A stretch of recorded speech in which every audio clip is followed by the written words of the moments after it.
ஒரு விதத்திலே திமுக என்ற கட்சியை முதன்மையான கட்சி, நம்பர் 1 பார்ட்டி என்று சொல்லலாம். பொதுமக்களின் ஆசையை தூண்டிவிட்டு அந்த ஆசையை தான் நிறைவேற்றுவதாக கூறிக்கொண்டு வாக்குறுதி அளித்து அதன் மூலம் மக்களிடமிருந்து வாக்கு பெற்று ஆட்சி அமைப்பதிலே அவர்கள்தான் நம்பர் 1 பார்ட்டி. நிறைவேற்றவே முடியாத ரூபாய்க்கு 3 படி அரிசி போன்ற வாக்குறுதிகளை கொடுத்து பின்னர் ஆட்சிக்கு வந்த பின்னர் அதை நிறைவேற்ற முடியாமல் மக்களை ஏமாற்றுவதிலே வல்லவர்கள். எப்படியாவது ஆட்சி அமைத்துவிட வேண்டும், பதவியிலே இருக்க வேண்டும் என்பதற்காக எந்த விதமான வாக்குறுதியையும் அளிக்க தயங்காது திமுக. அப்படி அறியாமையிலே இருக்கின்ற மக்களின் ஆசையை தூண்டி வாக்கு பெற்று வந்து விடுவார்கள். அதன் பிறகு சில சமயங்களிலே அந்த வாக்குறுதியை நிறைவேற்றவும் செய்வார்கள். ஆனால் அந்த வாக்குறுதியினாலும் அதனால் ஏற்படுகின்ற பணச்செலவினாலும் அரசாங்கம் எவ்வளவு நிதி சுமையிலே தடுமாறுகின்றது. அதன் மூலம் தமிழ்நாட்டின் எதிர்காலத்தை பற்றிய சரியான சிந்தனை கொண்டு எப்படி நல்ல திட்டங்களையெல்லாம் வகுக்க முடியாமல் போய்விடுகின்றது என்பதை பற்றி அவர்கள் வாயே திறக்க மாட்டார்கள். அதற்கான அறிவும் அவர்களிடம் இருக்காது. அப்படியே இருந்தாலும் அதை பற்றி அவர்கள் கவலைப்படவும் மாட்டார்கள். ஆட்சியை பிடி, கொள்ளையடி, இதை தவிர இவர்களுக்கு வேறு எதுவுமே தெரியாது. அந்த வகையிலே தான் இப்பொழுது மாதம் 1000 ரூபாய் மகளிர் உரிமை தொகை கொடுக்கப்பட்டு வந்து கொண்டிருக்கின்றதே, அதை விரிவாக்கம் செய்ய போகின்றோம் என்று அறிவித்திருக்கின்றது தமிழ்நாடு அரசு. பணம் என்னவோ மாதம் அதே 1000 ரூபாய் தான். ஆனால் பயனாளிகளின் எண்ணிக்கை அதிகரிக்கப்படும். அதை பெறுவதற்கான தகுதி வாய்ந்த பெண்கள் என்கின்ற வரிசையிலே இன்னும் பலர் சேர்க்கப்படுவார்கள். அதாவது உரிமை தொகை பெறுவதற்கான தகுதிகள் தளர்த்தப்படும். மேலும் பல பெண்கள் அதிலே சேர்க்கப்படுவார்கள். மேலும் பலர் பயன் அடைவார்கள். இன்றைய நிலைமையிலே இப்பொழுதைக்கு அப்படி அந்த உரிமை தொகை பெறுகின்றவர்களின் எண்ணிக்கை 1.15 கோடி. அதாவது 1,15 லட்சம் மகளிர் இந்த உரிமை தொகையை பெறுகின்றார்கள். அந்த எண்ணிக்கையை இன்னும் அதிகமாக்குவதற்காக திட்டம் 2026 தேர்தலை மனத்திலே வைத்துக்கொண்டு இந்த திட்டம் இப்பொழுது விரிவாக்கம் செய்யப்படுகின்றது என்பது குழந்தைக்கு கூட தெரியும்.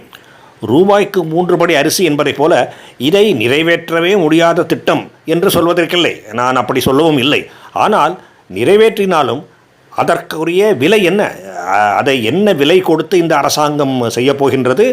அரசாங்கம் விலை கொடுக்கின்றது என்றால் அல்டிமேட்லி மக்கள் அதற்கான விலையை கொடுக்கின்றார்கள் என்றுதான் பொருள்.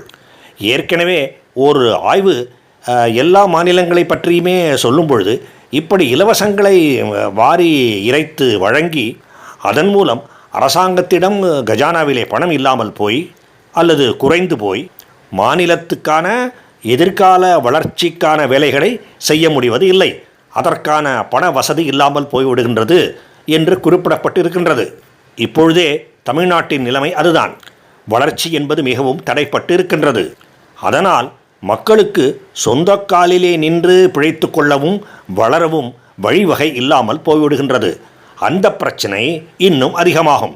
இப்படி மகளிர் உரிமை தொகை மூலம் செலவழிக்கப்படுகின்ற தொகை அதிகமாக இன்ஃபேக்ட் மகளிர் உரிமை தொகை என்று இல்லை, எந்த இலவச திட்டங்களுக்கான பணமும் அதிகமாக செலவாக ஆக வளர்ச்சி திட்டங்களுக்கு முதலீடு செய்வதற்கு பணம் குறையும்.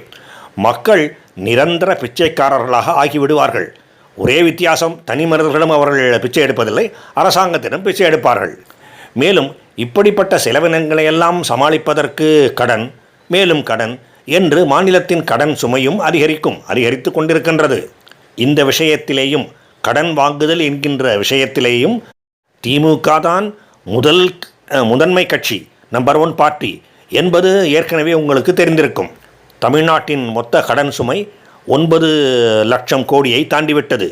கடந்த 4 வருடங்களிலே திமுக ஆட்சியிலே மாநிலத்தின் கடன் சுமை இரட்டிப்பு ஆகியிருக்கின்றது. It has doubled.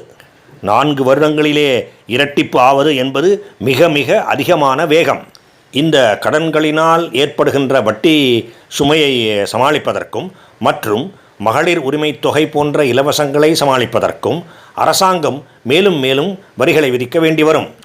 மின் கட்டணம், பால் கட்டணம், பாலுக்கான விலை, போக்குவரத்துக்கான பயணச்சீட்டுகளின் விலை என்று இப்படி எல்லாமே தாறுமாறாக அதிகரிக்கும். வேறு வழியே இல்லை. இவை எல்லாமே ஏழைகளை உடனடியாகவும் அதிகமாகவும் பாதிக்கும். அப்படி ஏழ்மையிலே இல்லாதவர்களை கூட பத்திரப்பதிவுக்கான ஃபீஸ் சார்ஜஸ் வரி அதிகரிக்கப்படும் பொழுது சுமையை ஏற்படுத்தும். இதற்கெல்லாம் அடிப்படை காரணம் என்ன? இலவசம் என்று இந்த உலகத்திலே எதுவுமே இல்லை. மேலும் இவ்வாறெல்லாம் செய்வதன் மூலம் தமிழ்நாட்டு மக்களின், தமிழர்களின் சுய சார்பும் கௌரவமும் அடிபட்டு போகும். கண்ணியமும் கௌரவமும் இல்லாத ஒரு சமுதாயமாக தமிழ்நாடு உருவெடுக்கும். சொல்லப்போனால் அப்படிப்பட்ட ஒரு பயணம், கௌரவம் இல்லாத வாழ்க்கை, கண்ணியம் இல்லாத வாழ்க்கை என்கின்ற இலக்கை நோக்கி செல்கின்ற அப்படிப்பட்ட ஒரு பயணம் ஏற்கனவே தொடங்கிவிட்டது. அதுதான் தமிழக மக்களின் சுயநலமாக வடிவெடுத்து வெளிப்படுகின்றது.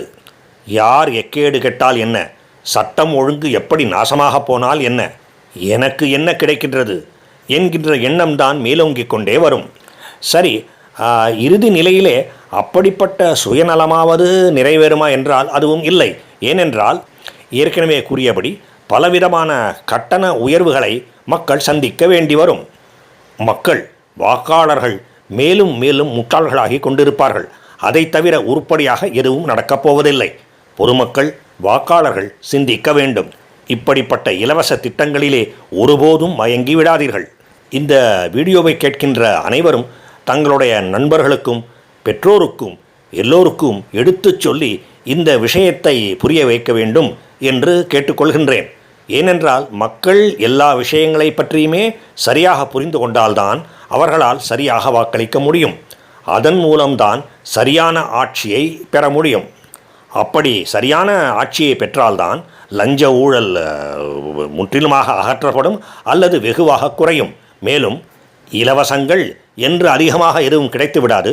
ஆனால் வளர்ச்சி கிடைக்கும்.